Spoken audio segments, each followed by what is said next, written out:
questa necessità che noi abbiamo rilevato e rispetto alla quale negli ultimi 10 mesi abbiamo lavorato in collaborazione con la Regione Veneto, con partner pubblici e privati per la realizzazione di questo studio e di questa opportunità. L'abbiamo, diciamo, sviluppata e inserita, quindi innanzitutto all'interno del contesto regionale e quindi di un contesto di hub logistici pluricentrici rispetto ai quali si vanno a definire le politiche regionali, ma anche all'interno di quella che è la programmazione, quindi anche la legge quadro dei trasporti nazionale, che diciamo, invece prescrive, richiede lo sviluppo di piattaforme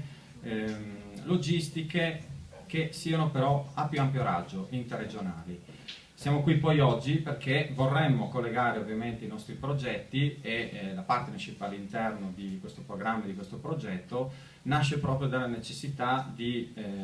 sviluppare a livello europeo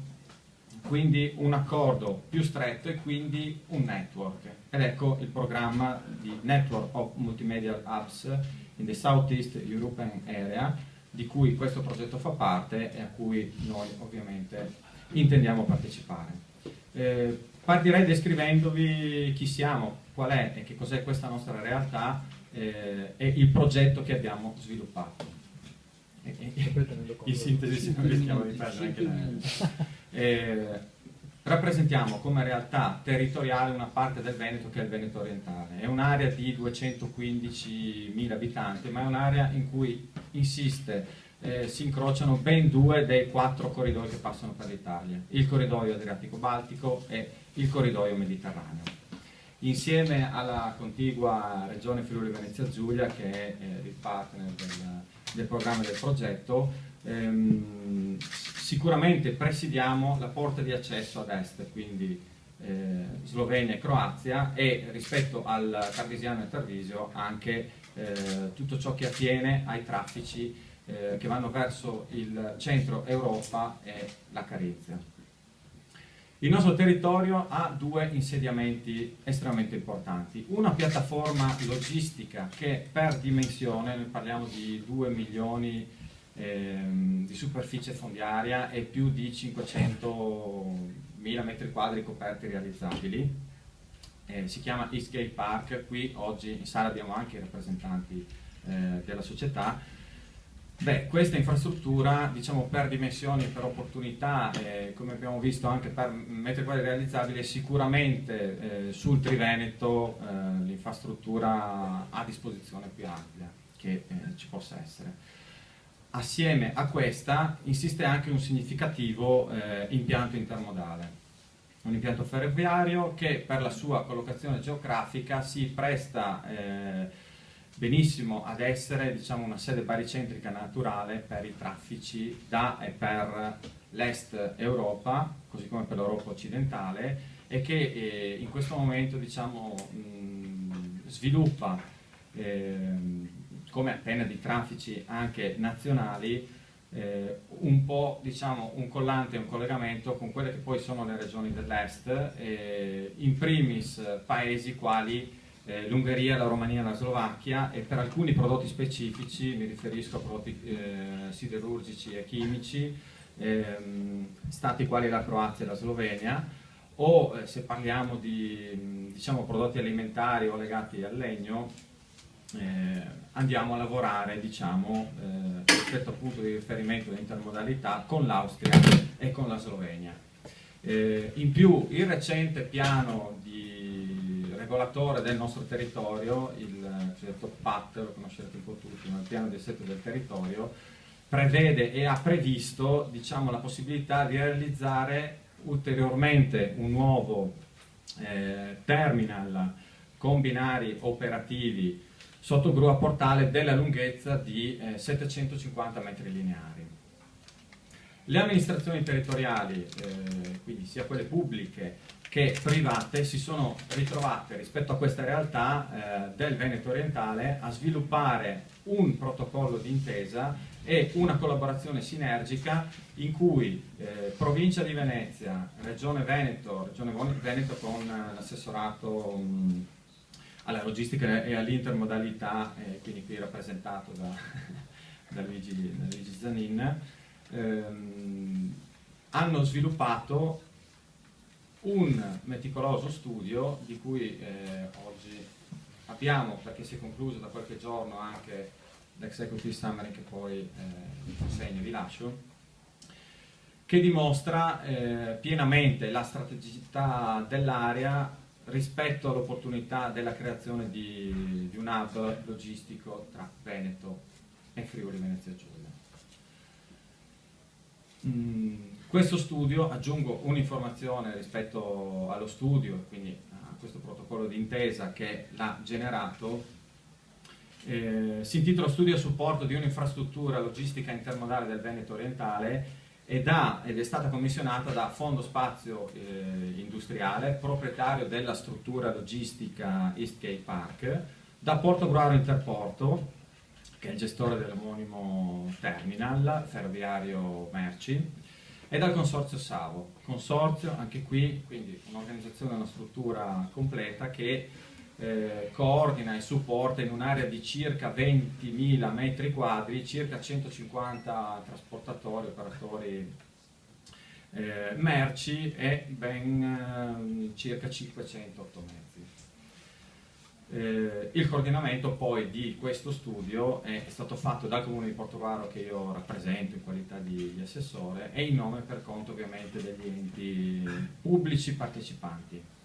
Tutto questo però chiaramente anche con il coinvolgimento di quella che è la Regione Veneto non può bastare, tant'è vero che noi ci troviamo qui oggi proprio perché una proposta per essere credibile deve essere ampia, deve aprire dei ragionamenti che riescono poi a far sistema. In questo senso la macro area delle 4 regioni, Veneto, Friuli, Slovenia e Carinzia, che costituisce una parte significativa di questo progetto, del progetto ADB Multiplatform, sicuramente ci porta a sviluppare l'intenzione di andare oltre i nostri studi e fondamentalmente anche rispetto all'accordo fatto di aggiornarli, in qualche senso diciamo ad estendere il nostro ragionamento per poter fare quelle opportune verifiche, quegli opportuni approfondimenti che ci consentono di verificare una domanda più ampia e di conseguenza anche una dotazione infrastrutturale ben più importante per queste direttrici europee. Aggiungo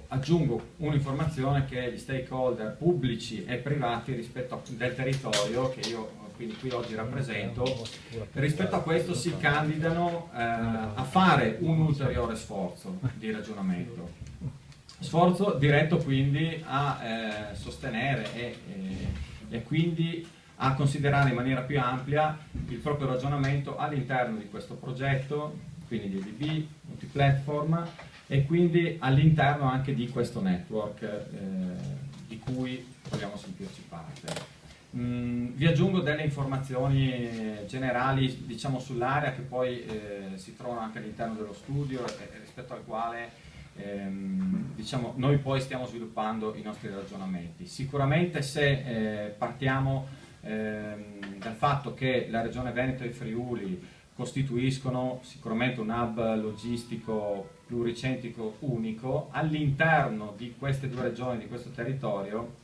sicuramente si distinguono anche significative infrastrutture intermodali. Ricordiamo gli interporti di Padova e di Verona, le infrastrutture intermodali e autoportuali di Cervignano, di Portogruaro, di Rovigo, di Ferneti, di Pordenone, i porti del sistema NAFA citati anche precedentemente, Trieste, Monfalcone e Verona. Ricordiamo che ci sono Venezia, scusate.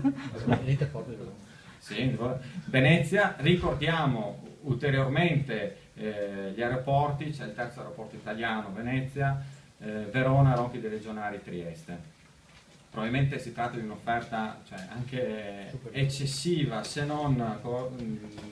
ottimizzata, coordinata e razionalizzata all'interno quindi di prospettive più ampie che cerchiamo assolutamente di definire. Ultimo dato, siamo alla fine, però ultimo dato estremamente importante, vista la baricentricità del territorio, strategico anche da questo punto di vista, il luogo, l'area dove si trova questo polo logistico intermodale, Portogruaro, è un'area che dista circa 30 km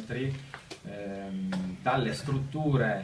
litoranee e quindi dalle spiagge, dove rispetto a quest'area noi abbiamo circa 20-22 milioni di presenze turistiche durante l'estate, per cui se ragioniamo in termini di moderna logistica e di mobilità sostenibile, sicuramente abbiamo individuato anche la possibilità di sviluppare progetti di siti logistici in questo senso. Concludo perché sennò perdo l'aereo. Comunque concludo, agli atti abbiamo ovviamente tutta la documentazione, però con alcune proprio considerazioni finali, no? Abbiamo visto che le infrastrutture di trasporto, citava prima il libro bianco, no? Sono da sempre considerate in ambito comunitario come uno degli elementi centrali delle politiche per il raggiungimento degli obiettivi di coesione e di sviluppo economico e sociale dell'Unione Europea e di un territorio. E quindi la realizzazione delle direttrici europee in questo senso è un'occasione, a mio avviso, di sviluppo straordinaria e irrinunciabile non solo a livello europeo, ma in primis per il nostro territorio. Lo studio che abbiamo realizzato valorizza in modo chiaro il ruolo strategico che può rivestire nel quadro del nuovo assetto dei TEN-T, quale, abbiamo detto, porta verso l'Oriente, ma anche quale naturale recettore del volume economico sviluppato delle attività turistiche del litorale dell'Alto Adriatico. Lo sforzo quindi che noi abbiamo fatto fin qui è proprio quello di unire innanzitutto pubblico e privato a livello locale, cercando di costruire una visione strategica comune, e questo credo sia l'elemento principale, ma è esclusivamente un primo passo, consapevoli che questa visione, per aver successo, ha bisogno assolutamente di essere inserita in un contesto più ampio, in un contesto europeo. E noi oggi siamo qui per ribadire proprio questa necessità. Grazie per l'attenzione.